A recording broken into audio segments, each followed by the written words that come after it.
Hello and welcome. Good morning. Yeah, good morning, Exo World. Good morning, ExoCAD users in Africa and Europe. Good afternoon to Asia and good evening to Australia. It's a pleasure for me to do the introduction here today in this first English spoken webinar and to be the chat partner today together with my colleague Pina Maginot. We have as a demonstrator today my colleague Friedemann Stang. I guess you all remember the webinars we've organized last year. We reached an incredible amount of 7,000 attendees in a total of 48 webinars, and I hope that we will reach the same number of attendees again this year. This year, June, is the webinar month. During the next 5 weeks, we have organized in total 35 webinars, this year in 7 languages. We do it in English and German, and it's quite new. We also do it this year in Italian, in Portuguese and French, in Spanish and in Chinese. We hope to reach 10 regions and in three main time zones, the APAC region, the EMEA region, and the Americas region. And the English webinars will be broadcasted every Wednesday at 9 a.m. during the month of June. In the next 5 weeks, we will show the highlights of Galway today. Next week, the highlights and new outcome of Galway Smile Creator. In the third week, we will talk about the Model Creator. In the fourth week, we will show new features of removables in the software. And in the last week, we will show Exoplan and the Guide Creator in the 3.0 Galway version. The preparation for these webinars already began 3 months ago. And here I'd like to take the opportunity to thank the entire application support team and the market team. You see many of them are working in the background. You will not see them. And yeah, we have to thank you here. And yeah, Friedemann, the stage is yours. Okay, so welcome everybody. My name is Friedemann Stang. I'm a certified dental technician, and now I'm a senior application specialist for ExoCAD. Today we're talking about the new features in the core version of DentalCAD Galway. One of those you can already see a little bit on the screen. It's the instant anatomic morphing. Before we get to that, a little bit organizational stuff. We have a copyright notice here. There's the redistribution and reproduction or distribution or passing on in the whole or part of this broadcast in any form to any other party at any time without the prior written consent of ExoCAD is strictly prohibited. Please respect that. We will, I guess, upload recordings of those webinars later on. So if you really need a recording, just be patient. So to the webinar today, we're going to talk about the instant anatomic morphing, the new features, again, in the core version of the DentalCAD Galway, like the virtual tooth extraction and the new multi-view connectors. But we're also going to talk a bit about new features in the abutment design, like the new implant library download manager or the switch implant restoration type feature, and even the new screw channel insertion axis tool. So if you need any other resources, more information on anything, you can always ask your reseller specifically, but you can always look in the ExoCAD Wiki on our YouTube channel or on Facebook. For today, for the webinar, you see on your right-hand side a chat panel, and there you can just ask questions. Whatever question come to mind. What you have to know is your questions are not publicly visible, so there's no shame in asking anything. My colleague Pina Maginot will take care of all of those questions. If there is something really interesting coming up, we might also talk about it in the webinar itself. So feel free to ask away. And please register to our newsletter. It's always helpful to have that. So I'm switching to the software right away. You will see with Galway, we kind of updated our interface. You see all of the buttons look different. The layout is a little bit different than before. We tried to keep it as close to the previous version as possible from the design standpoint that we want all of the buttons to be named the same way, be in the same position, and everything just looks fresher and a little bit newer. Obviously, we also changed some of the tools, some of the layout options here. Just as a short orientation, as our DentalDB looks mostly the same, you will find a few differences here. On one hand, you see here for the notes, you can now pop out your notes window and write in it right away here and read all of it in one go. Also, we changed the position of the work params, of the settings, and the about box. You see the material configuration or work params is now here in the upper right-hand corner. You have a drop-down menu here. And if you use your dental share, you can also directly access all of the parameters from your partners, from your connected other labs and dentists and milling centers and so on. The settings and the about box are now here on the right-hand side and can always be accessed even if you have an open case. And I'm just going to take a quick look in the settings because here's something really cool and new. You can change your interface theme to a dark mode. Most software already has that, had that for a few years. We now made it available here as well. As an orientation, a dark mode means that all of the white colors of the software will be switched to a dark gray.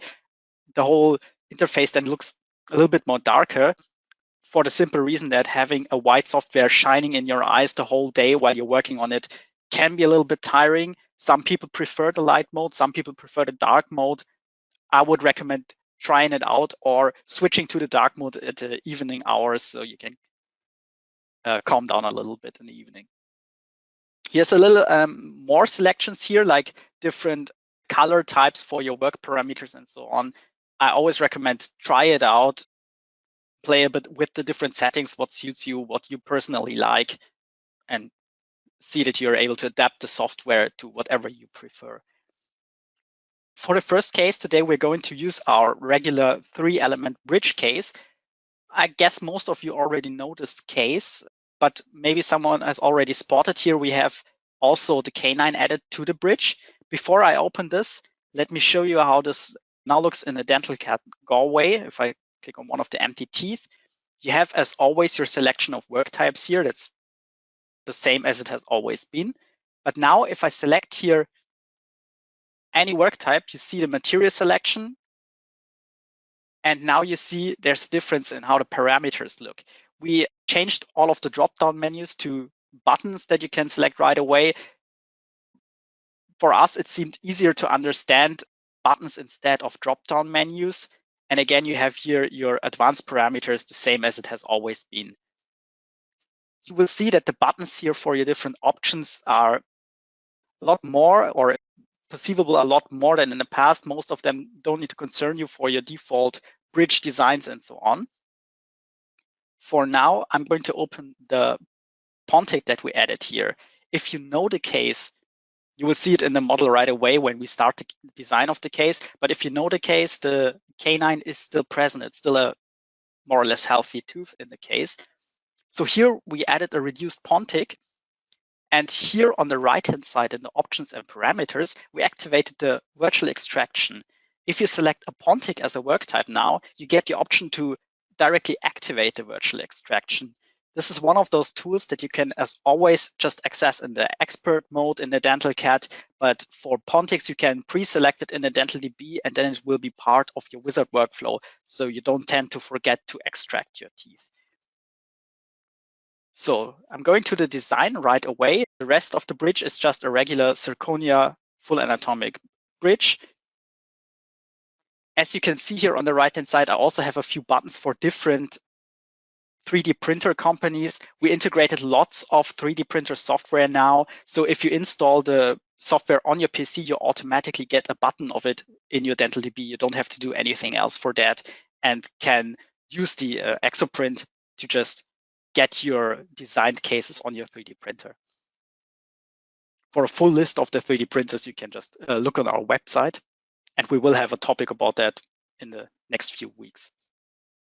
So this is our case. As you can see, the canine is still present. I'm not going to explain the whole workflow in detail. Obviously, we don't have enough time for that, and I think most of you are interested in the new features. But I am going to start the virtual articulator to show you that we changed the design of the Type A articulator. Now we have the real Artex design, which is pretty cool, if you ask me. And I'm going to focus mostly on the changes in the software. As you can already see, the software looks kind of the same. You have the same layout of the buttons and everything, but the design is completely different. So you might need to get used to it a little bit, but I promise you it's super easy to come right back into the software as it was in the one before. Here for the DentalCAD, just as a small reminder, you also have in your tools, in your settings, the option to activate a dark mode here at the top. You also can now directly change the background color and so on. For these settings, it's the same. I recommend looking at the settings, trying out if there's something that you might want to change, like your preferred tooth library, your background colors, light dark mode. Different workflows are there for selection.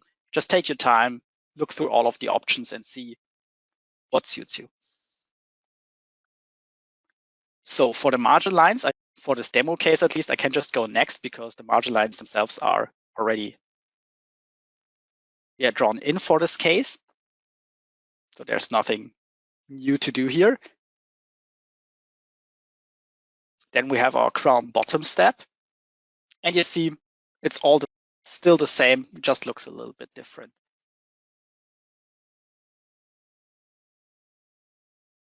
So we get our minimum thickness as always. And now you see there's the step extract tooth. This step is only available here in the wizard mode as a reminder because I chose to extract the tooth for the Pontic for the tooth 4.3. As always, if I wouldn't have done that, I could always switch to the expert mode and select the extract tooth tool from there and also select other teeth. But now you see, I just have to click on the tooth that I want to extract, and I can select if I want to create a virtual pre-op or a direct copy or no copy at all. I'm keeping it as virtual pre-op. I'm not going to use it, but just for you to see how this would look like. I'm just clicking on the tooth. And you see the software finds the outline of the tooth automatically, and it's extracted. You see here now in the cyan color, that's the pre-op model. If I hide that, you see that's what the extraction looks like at the moment. I can actually change the direction, the extraction direction. I mean, it makes sense to change your gingiva based on that a little bit. And you see we also have here a little bit of a collapse in the gingiva. There's a hole generated from the software. And I have here a slider on the left-hand side where I can select how strong the gingiva should collapse underneath the tooth.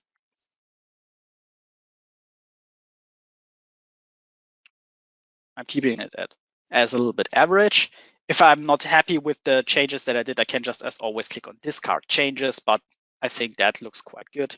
So I'm just going next for now. I also can, as always, copy and mirror the teeth. If I extract the tooth, I can also obviously directly use the extracted tooth as the shape of my crown or Pontic. In this case, I'm not going to do that. I'm going to use library teeth for everything because some of the new features are based on library teeth. So that's important to be able to show you everything. And then we're in the biggest new thing in the Galway version. We have our tooth placement. I'm going to hide my Antagonist and my pre-op scan.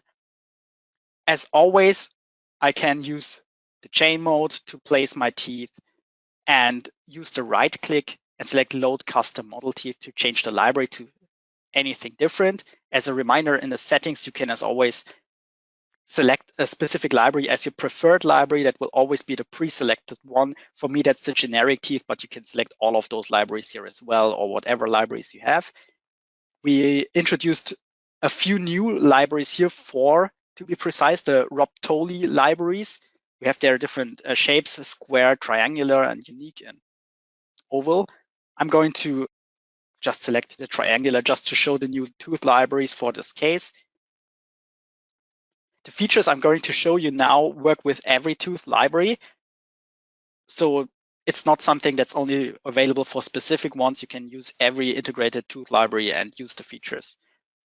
So, but what are the new features? You see here in the tooth placement, you have your simple placement mode. As a reminder, you can just grab your teeth, move them around, and you can use your control button to rotate the teeth and your shift button to scale the teeth. And if you hit the shift and control button at the same time, you can kind of morph the teeth in one direction only. So, but anyway, that's the simple placement mode. We also, as always, have the chain mode where you can move all of the teeth at once and kind of, as you see, move the whole row of teeth. This is nothing new. This has been in the software for a long time now. What is new is here the Advanced tab. If I click on this, I'm kind of in like the same mode as the simple mode. You see, I can grab the teeth, move them around.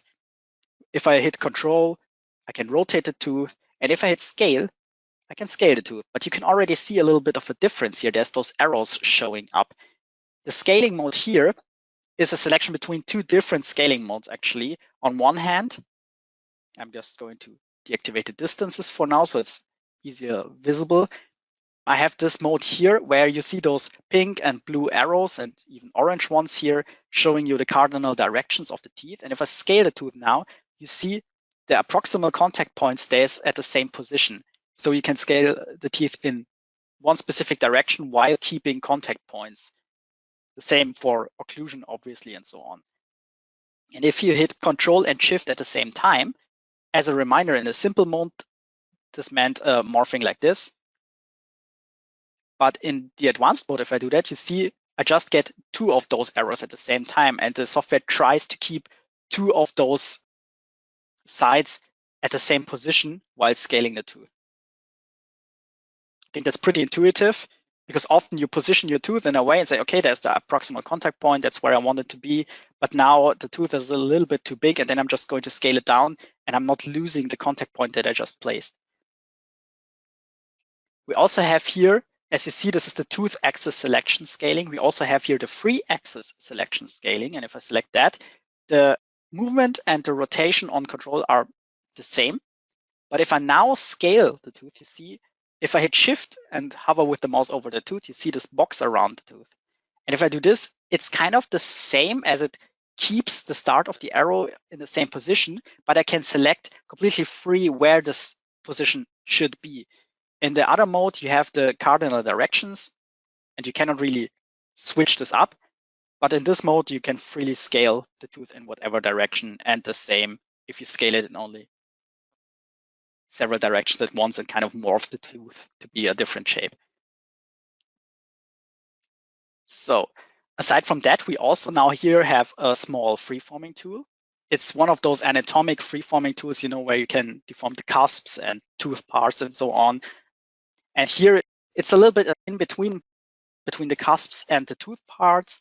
You can grab an area and move it around. It's not the full range of the freeform tools. The next step would still be the regular freeforming, but here you can use this to kind of adapt your teeth in details already. So you see, is this something what I want my tooth to look like after the adaptation to the minimum thickness and so on. Then I'm going to ignore those lower jaw options for now. You see here we have two sliders, anterior and posterior. The sliders are only both available because we have one anterior tooth and several posterior teeth. If I would only have posterior or only anterior teeth, there would only be one slider, obviously. What I say is pointed or flat. And if I scale one of those sliders, they're always in the average middle. And now pay attention to the shape of the posterior teeth. When I pull this to the left, you see they get a stronger intercuspidation. All of the cusps kind of are more pointed. And the same if I move the slider to the right, I get a more flat shape. This is kind of like a digital aging of the teeth. It's not adapted to your articulator movements. It's not really abrasion facets. It's more like a more visual aging of the teeth, that they're more flat or more pointed. And you can use this for all tooth libraries. That's dynamically available for all of them, meaning if you have a patient with very abrased teeth or something like that, you don't have to select a specific library that gives you this shape. You can select a library that fits the rest of the shape of the tooth and can just move the slider and you get whatever you need for the individual case. The same obviously here for anteriors, but as we only have one canine, there's not that much to see as it just has one tooth changing a little bit here. And then there's the real instant anatomic morphing tools. They're called here the lower jaw options. This is based on that I only have lower jaw teeth here. If I was working on both jaws or in the upper jaw, there would also be a row of tools called upper jaw options. They work the same. And if you click on one of those options, you see it activates. Now it's orange. This is called the instant anatomic morphing cutting with antagonist. I'm going to activate the distances again. So you see here, this is the distances to our antagonist. And if I now move my molar, for instance, as soon as I touch it, you see the software just cuts away all of the contact points. This is kind of the same as cutting away in the free-forming. When you adapt to your antagonist, it's just on contact to the antagonist. It's just simply cut away. If I move it upwards, you see it kind of gets more extreme. Obviously, there's no reason to move the tooth that far upwards. It's pretty cool to be able to see, okay, this is what the tooth not only will look like, but this is actually the crown that I get based on the adaptation to the antagonist. And then there's here, I can obviously do this for all of the teeth. So, but I have to touch one tooth, so the tool gets used on the tooth itself. There's a simple reason for that. On one hand, if you were able to adapt all of the teeth at the same time, most computers would not be able to handle that. We don't want you to get like a NASA computer for your software. On the other hand, you might want to have different modes for different teeth. So here you also have the instant anatomic morphing deformation with antagonist. And if you use this, there's a difference here. That's a really cool thing. If I move the tooth around into the antagonist, you see all of the cusps moving around. It adapts to the antagonist dynamically and tries to keep an anatomic shape to your teeth. So it only moves up and down all of the cusps, so the contact points are there and are given, but you don't have any intersection with the antagonist. And this is, I think, a really, really cool feature. If you doesn't really matter if you set up singular anatomic crowns or if you set up 14-piece bridges with anatomic shapes. This makes the setup of the teeth way faster. I mean, obviously, the antagonist is already kind of adapted. It still looks anatomically correct, and the crowns just look nicer. So as an example, if you just have your regular tooth shape and move it into the antagonist and then adapt later on, you still might want to correct everything in the free-forming because obviously you want your teeth to look as good as possible. If you use this tool, there's not much you have to do afterwards. And there's a third tool here, the instant anatomic morphing deformation with minimum thickness. And that is something you can, as you see, cut away, and the forming or morphing mode are individual. You can only select one. Obviously, you can't cut away and reform the tooth at the same time. But the minimum thickness tool can be additionally selected. And this is just the other way around. You see our minimum thickness here in red. If I now pull down the tooth, you see it kind of adapts to the minimum thickness instantly. It is also really nice because you know the minimum thickness has to be given based on your material thickness. So as soon as you would hit next, if you heard the minimum thickness, the software would automatically adapt that. But now you can see beforehand what this will actually look like, and you already see how the adapted tooth shape looks over your crown bottom. So using those tools, I think you can imagine that setting up your anatomic tooth shapes gets really, really fast. So for now, I'm going to use the setup as it is now. As a reminder, at the moment, it's not available with your virtual articulator.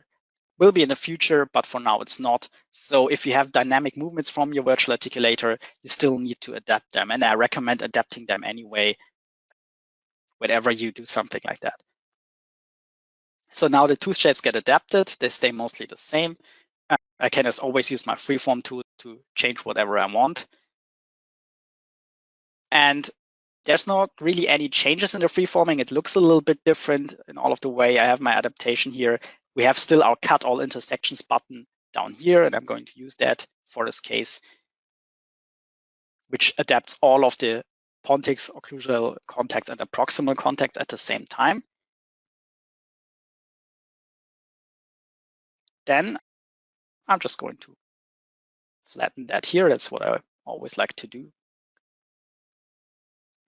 So then I'm going next.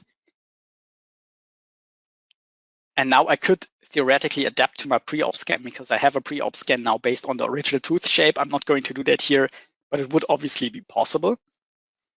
Then I have my anatomic reduction for my premolar and my pontic, which I'm just going to use. There's also no changes here. It still works the same.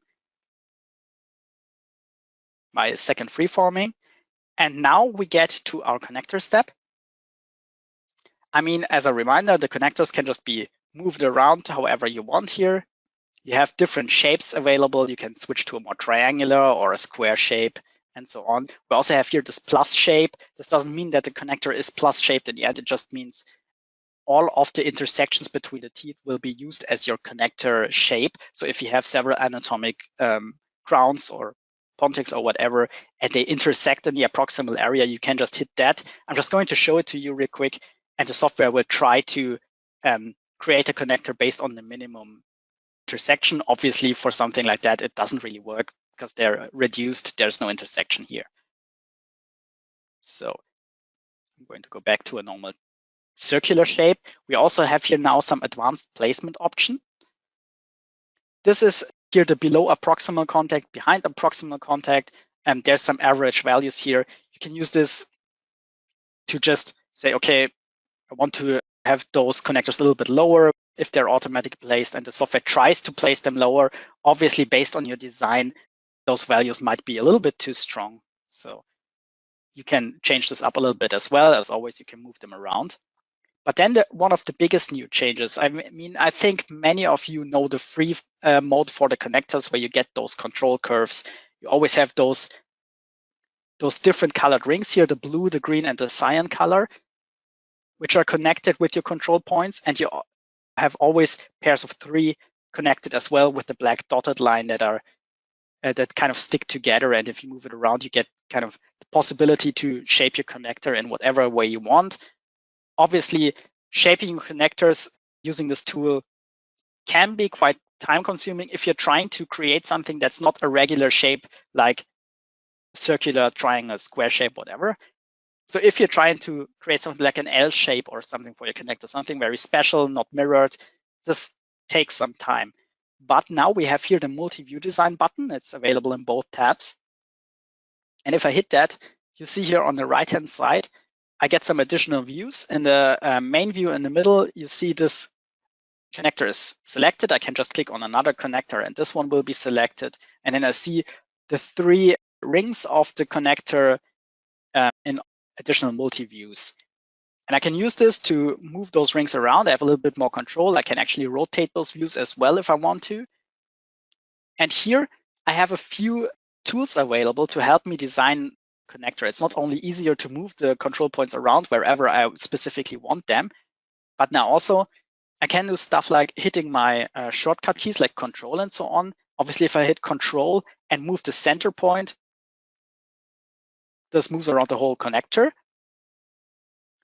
And if I hit Control and move one of those control points here, you see the connected 2 points. In this case, it's these 2. It looks a little bit confusing, but if you hover the mouse over it, you see them getting a little bit bigger, so you know you're moving the correct one. You see all of them move at the same time. And if I hit Shift instead of Control, I will be able to move the whole ring. You see, I can rotate it and scale it as I want. And if I hit both Shift and Control, I can actually scale and rotate the whole connector at once. It's pretty cool.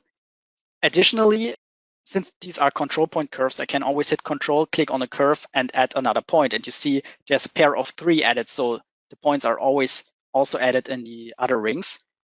And as always, I can grab one of the points and right-click and remove it, or I can hit the delete button on my keyboard. So a few additional things. I mean, I can now create weird connector shapes. So let's just say I'm going to create something that's irregular, triangular shaped or something like that. Let's say something that frees up the approximal contact point, but still is supposed to give me a little bit more of stability like this. Okay, I created a curve like this. Now you see the blue ring here in this shape, but the other rings obviously do not yet follow the same shape. I can just right click, or I can click on those donut menus. It's the same thing.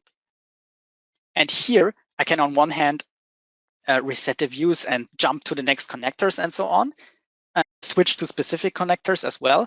But I can also copy the rings. As a reminder, the rings are those blue, green, and cyan colored shapes.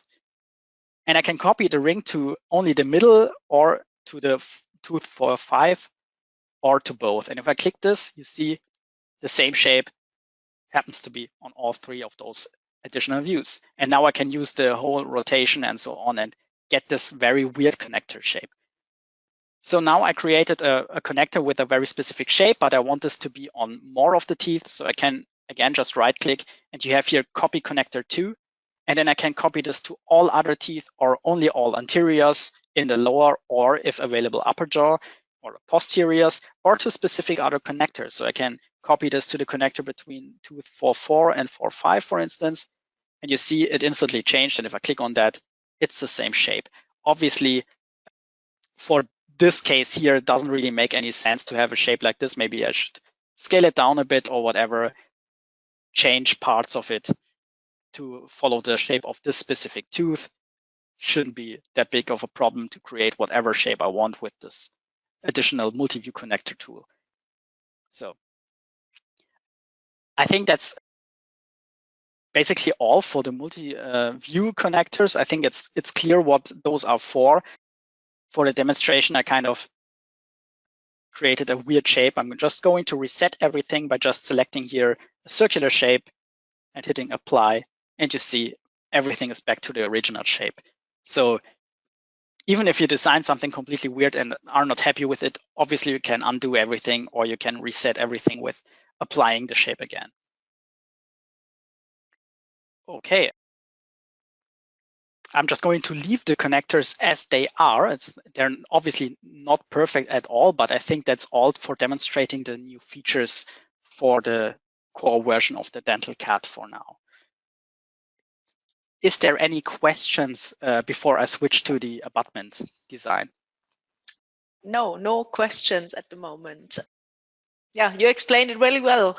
Okay, but that's feel great. Free. There is nothing in the chat. You can always ask questions in between. Yeah, we'll answer. And as a reminder, those questions get privately sent to us, so you don't have to be ashamed to ask questions when you think you should know that or whatever. It's not publicly visible. Okay, I'm switching to the abutment case for that. And here there's also some very cool new features. We have here a new demo case available in the DentalCAD Galway. It's directly called Switch Implant Connection. It's kind of as a hint already what is available now. In this case, we have one crown here, a zirconia crown on an abutment. Just opening up the work type here, it's a coping made of zirconia. And here you have in your implant-based selection, we selected custom abutment. You can also select screw retained on a substructure, maybe a bar or something, or on an abutment custom or stock decide later. But now we can also here, as you see, we changed the material selection as well. So you have a normal material selection design here and not a drop-down menu anymore. And you can select a material like this. I think it looks way nicer now. So I'm going to start the design of the case.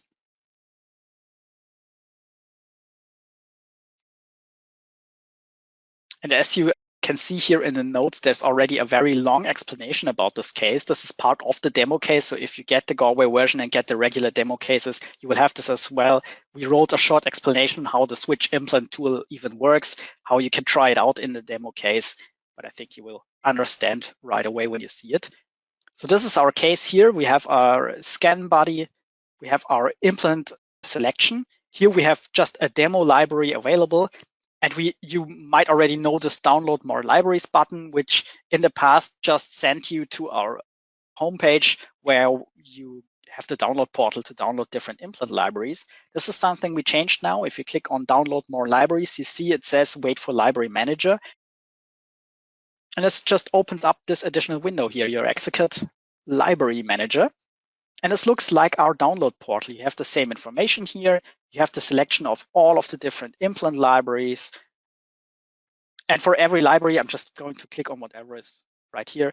You can just here click on view and download libraries. You see all of the available ones. In this case, we have a package for your model creator libraries and your normal abutment or screw retained libraries. And you can add them to your download list. And you see the button here, and you can add, as you might see, more even if you want to. We have for some even information for exoplan library compatibility and so on. I mean, you know, there's lots of I think like 70,000 libraries at the moment. So there's lots to see. And if you have selected all of the libraries that you personally want, I always recommend only download the ones that you're actually going to use. The more you download, the bigger your database will be, the longer the loading times for your implant selection will actually be. Because if you have 70,000 libraries available and the software tries to give you a list of all of those, the software has to look at all of those first. It might take a few seconds to load those. And in the end, if you're never going to use them, why would you download all of them? So if you selected all of the ones you want, you can just click here to go to download list. On our website, the download portal on our website obviously is still available. There you have to fill in your dongle serial number and your name and so on. The same as here. Here you don't have to fill in your dongle serial number because obviously since you started it from the software, you have already an update contract. You need an active update contract or flex license to be able to use this tool, obviously. So just going to enter my name and so on.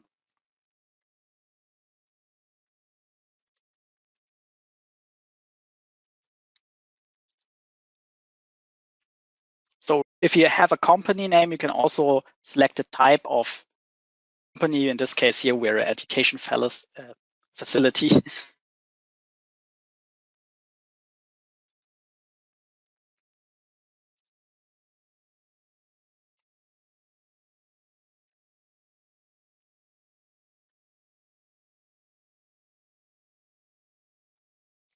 So, and once you entered everything, you can also select here. Obviously, you have to accept the terms and conditions, and you can also sign up for our newsletter right away, which I would recommend. There's often really interesting stuff in there, like new releases, webinars, what kind of promotions we do, and so on.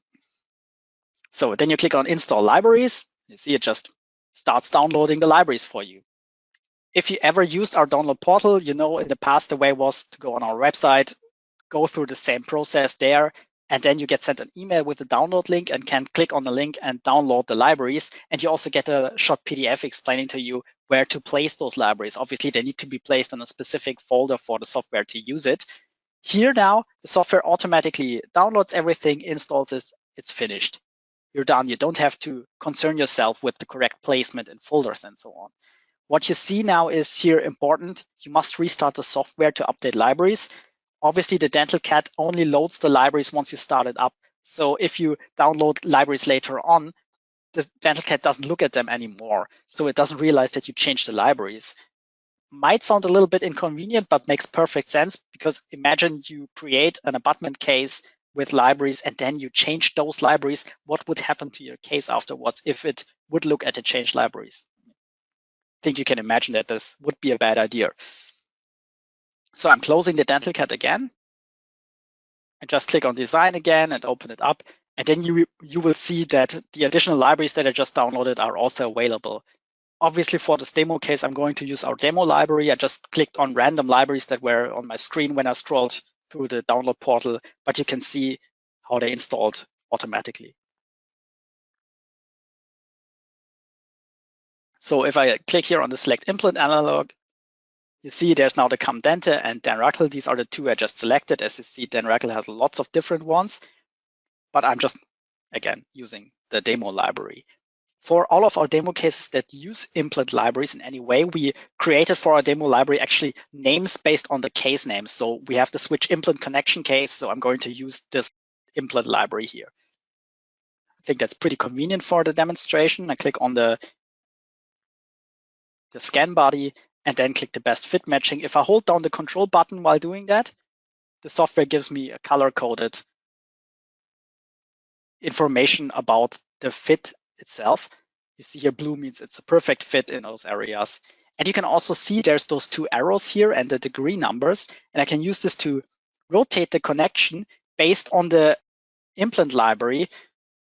Most implant libraries have obviously information about if it's a hex rotation or an octagonal rotation or a full rotation. And based on this, you can rotate your connection here as well, which is pretty cool, especially if you have something like a rotation marker like this and want to have it in a specific position so it's not visible in the end. If you have a very thin zirconia crown or something on top, this you use the room as good as you can.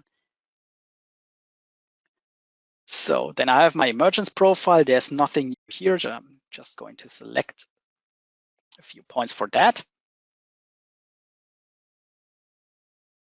I can here as well copy or mirror the tooth. For this demo case, I think that's quite nice because these anteriors look very peculiar. So you can just copy the shape, mirror it, and you have the same design for your other anterior as well. Pretty cool. So let's leave it at that. Then we have our abutment bottom step. That's also still the same. There's one small change that we did here in advanced. You might know, or maybe you don't know, the angulated screw channel option here. This has been available for years now, but it has always been available only for specific implant libraries where the angulation of the screw channel is actually activated. This has to be done by the providers of the implant libraries, because obviously not all implant libraries are usable if you want to angulate your screw channel. We activated this now also for our demo library. So that's a little bit confusing. Many people think you can now always angulate your screw channel. That's not the case. We just activated it for the demo library as well, so we can demonstrate the angulation of the screw channel, or you can try it out. If you want to be able to angulate your screw channel for libraries where this is normally not available, please contact your reseller. They will maybe help you with that. So here in the past, we only had the angulated screw channel clickable option. And this meant, I'm going to show my anatomic shape. You click on your anatomic shape and the screw channel exits where you click on. Obviously, there's a limit for the angulation, and for this library, it's library specific, it's 25 degrees. We cannot angulate it more than that, but wherever I click, the screw channel will, the center of the screw channel will exit in the end. So, but now we also have here the draggable option, which is more what you would imagine something like that to look like. You have here your screw channel, a few control arrows. The blue line shows the insertion axis of the implant itself, and you can now grab the control point and rotate everything, and the screw channel is angulated. You see the number, the degrees of angulation here as well, and you see the limit. As you see, I can only move it in this gray area here. Obviously, if the library would allow for a stronger angulation, this gray area would be bigger. And you can also really well see in what direction you're actually angulating based on this big disc. And you also have here a few control points up here, because if you just grab the green dot, you can move it around freely however you want. If you grab the blue arrows, you can only angulate it stronger or a little bit less, but you're not rotating it in a direction. You see it's just the angulation that changes. The same for the pink arrows. If you do that, you only change the direction, but not the angulation, which kind of is, I think, pretty cool if you have a free rotatable abutment or whatever with a specific angulation in mind. If you say, I want to have specifically 10 degrees, you can still position the screw channel in all directions that you personally would want to have. So I'm leaving it as it is now. Obviously, it makes sense to have an angulation like this. And I'm going next again. We're calculating our abutment bottoms. And now we can freeform everything and so on. That's, again, the regular workflow. I'm not going to bother with that now. And can reduce the anatomic shapes and so on. But what I also can do, I just went to one of the later steps in the design to show to you. I can switch to the expert mode.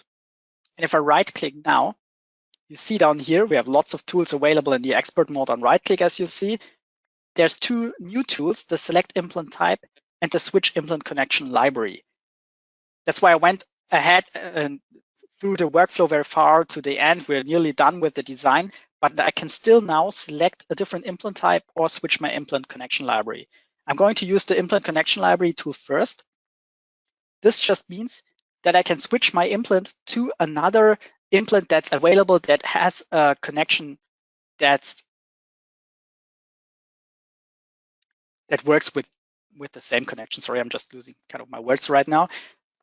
So not all of the implant libraries obviously are compatible. They have different positions in the 3D matrix. They have different connections. So here, if I want to switch my implant connection, I get the same select implant analog dialog, but I only see the libraries that are compatible with the one that I'm using right now. In this case, since I haven't downloaded that many libraries and it's a demo library, obviously no real library is compatible with the demo library.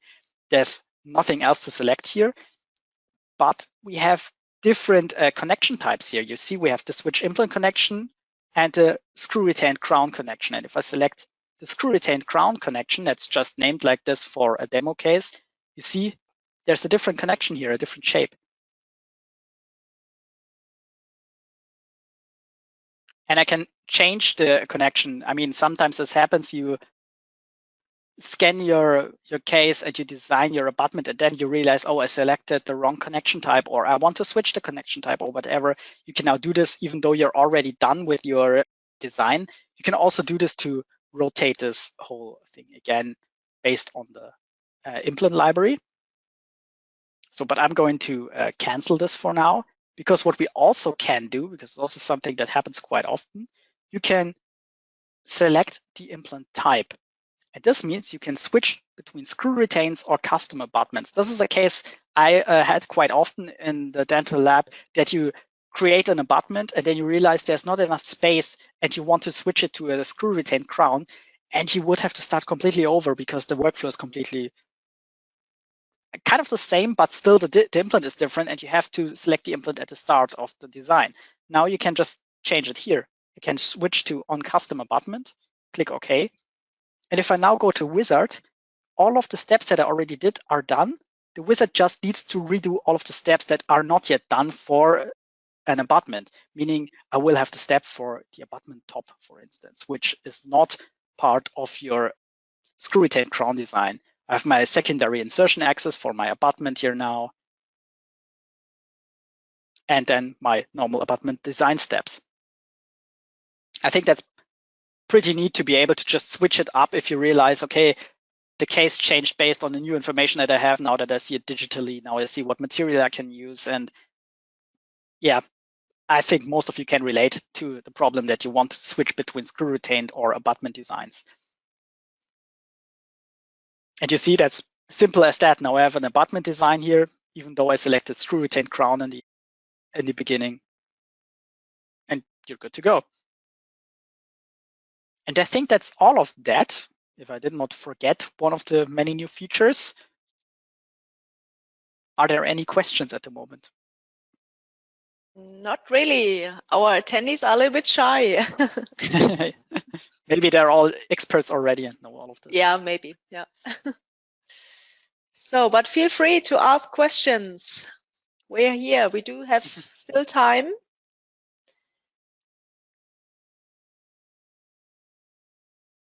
I'm just going to go through the superstructure. Yeah. Why not?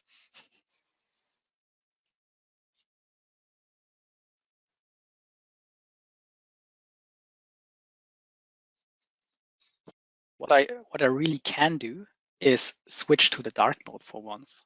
Restart the software and show what the dark mode looks like. Okay.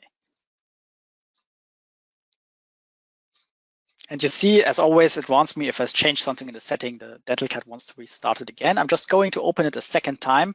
I don't know how many of you are aware of that, but you can open the DentalCAD as often as you want, as long as your PC can handle that. And in my experience, even an average PC can handle several instances of the DentalCAD just fine.